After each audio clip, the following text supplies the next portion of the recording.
안녕하세요, 선생님. 네, 안녕하세요. 음, 일본에도 갔다 오셨잖아요. 네, 네. 일본에도 점을 많이 보나요? 일본에도 점을 보죠. 일본에서는 점을 우라나이 센세이라고 그러거든요.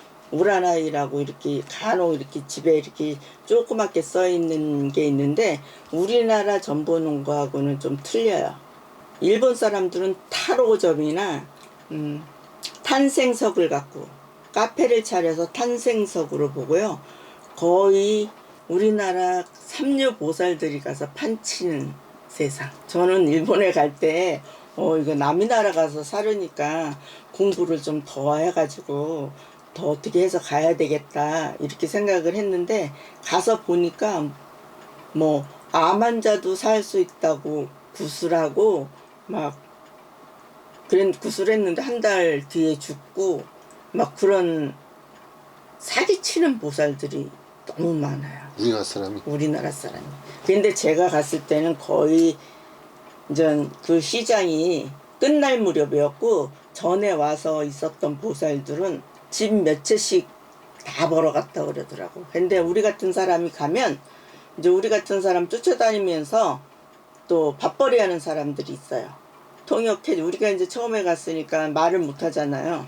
통역해주고 이제 뭐 얼마 이제 하루에 얼마 보고 이제 공양주 보살 이제 교포 2세 3세들이 주로 그런 일을 많이 해요. 근데 일본 사람들은 진짜 가면 딱 와가지고 무릎 꿇고 센세이 해가면서 시간이 오래 가잖아요. 시간이 1시간 정도 지났다 그러면 1시간에 그냥 10,000원씩 딱딱딱딱 돈을 내놓고 가요. 자기네가 시간이 돈이에요. 일본은. 시간이 지나면 돈을 많이 내놓고 자기네가 알아서 내놓고 가고 제가 꿈을 꿔도 일본어로 꿈을 꿔요. 그런데 글씨가 정확하니까 내가 이렇게 노트에 적어 놓으면은 그 말뜻을 그 사람들이 가르쳐 주고 내가 일본말을 모르는데 일본말로 꿈을 꾸는 거야. 그래서 나도 해석을 못할 때가 많았어요. 그리고 일본 사람들은 좀 이기주의고 남한테 이렇게 자기 얘기를 좀 안 하고 생일 물어보는 거를 제일 싫어해요. 우리나라 사람들은 생일이 언제냐고 물어보면 금방 가르쳐 주잖아요. 그 사람들은 절대로 자기 생일 안 가르쳐 줘요.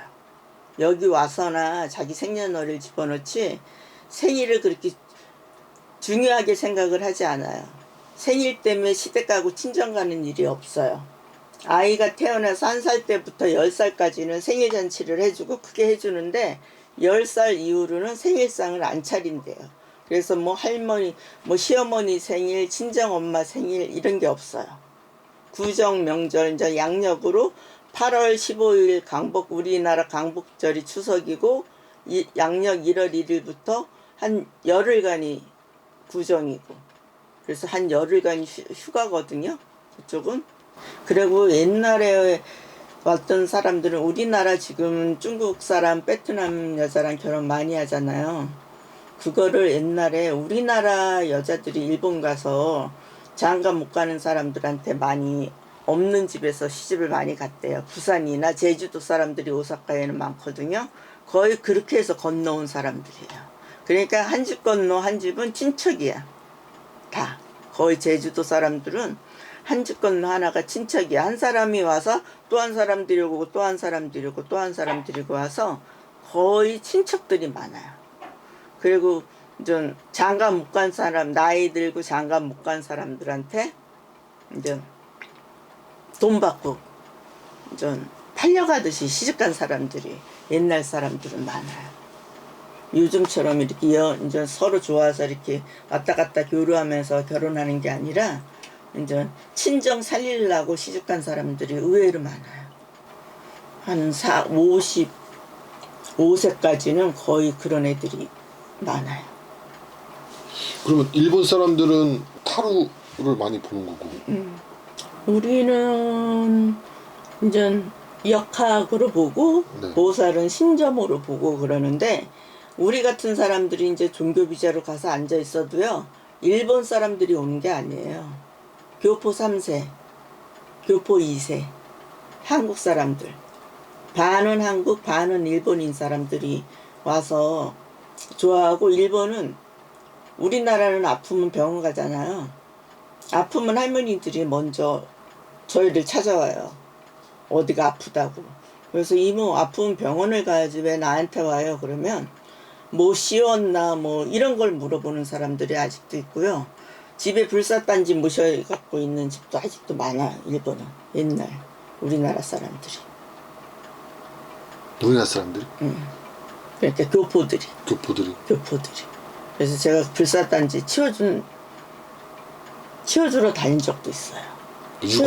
불사단지면 유골함. 아니 옛날에 불사단지라고 이렇게 보살들 집에 가면 이렇게 하얀 항아리에다 쌀러가지고 꽃갈모자 씌워놓은 거. 그게 우리나라 무속신앙. 우리나라에서 했던 거? 우리나라에도 있었죠. 그 불사단지 모셔놓고 있는 집들이 많았어요. 제가 갔을 때도. 거의 우리나라 사람들이고 교포들이고. 그럼 그 나라 사람들은 점을 잘 안 봐요? 그 나라 사람들은 타로만 보는 거야? 잘 안 봐요. 잘 안 보고 일본 점을 보면 무서워서 자기네도 한번 막 뭐 말년에 뭐 고독해지고 외로워지고 자식도 없고 뭐 혼자 살고 그런다고 이름풀이를 하고 막 그랬는데 너무 무서워서 점 보러 안 간다고 그렇게들 얘기를 해요. 점 보는 게 어떤 내가 힘들고 우리나라처럼 이렇게 힘들고 막 이럴 때 오늘 와서 뭐 좀 어떻게 그 잘 될 수 있는 방법을 이렇게 물어보고 이런 게 아니라 미래가 궁금하고 이런 게 아니라 그냥 점 보는 자체가 좀 되게 이렇게 많이 점 보는 문화가 많이 형성되지가 않았어요. 그래서 우리나라 사람들, 우리나라 보살들이 많이 가서 앉아서 엉뚱하게 사기쳐서 돈 버는 사람들도 있고, 또 신기가 없는데 신 받으라 그래가지고 집에다 신 받아 놓고 음식점 식당 주방장으로 일하러 다니는 사람들도 많고, 신이 진짜 옳은 신이 온 게 아니라 그래서 이모 왜 신을 받았어요? 그랬더니 대부분이 돈이 째서 돈이 없어서 신을 받았대. 그러면은 아무 이상도 없이 돈이 없어서 신을 받았냐고 그러면 그렇다고 그렇게들 얘기를 해요. 그러니까는 신을 받으면 돈을 많이 번다고 얘기를 해서 신을 받아 놨는데 말문이 안 터져서 점을 못 보는 거야. 손님이 없는 거야. 손님이 오면 점을 봐야 되는데 말이 안 나오는 거야. 그러니까는 그냥 모셔놓고 내모시지도 못하고 식당 일을 다니는 거지. 그런 사람이 많아요. 근데 일본 사람들은 이렇게 암 환자도 살려주겠다고 구슬하잖아요. 그런데 쫓아가질 않아요. 이걸로 그냥 인생 경험했다고 생각한다고 그렇게들 얘기를 해요. 일본 돈 200만 엔이면 우리나라 돈 거의 2천만 원이거든요. 그 돈을 하루아침에 그냥 쉽게 그냥 굿도 우리나라 뭐 경기도구, 서울구, 열두거리구 막 이렇게 막 종류별로 있잖아요. 강원도구 다 따르거든요. 근데 거기는 보살 한두 명에 스님이 껴갖고 스님이 연불했다, 보살이 했다, 스님이 연불했다. 그러니까 굿이 일본 가서 이상하게 변했더라고요. 그러니까 우리나라처럼 막 우리나라 서울 열두거리 구경 가면은 막 신나고 막 하는 거 보면 멋있고 그랬잖아요. 그런데 거긴 그게 없어요. 스님이 연불했다가 보살이 한번 어떻게 했다가 막 그런 식으로 하니까 믿음이 안 가더라고요.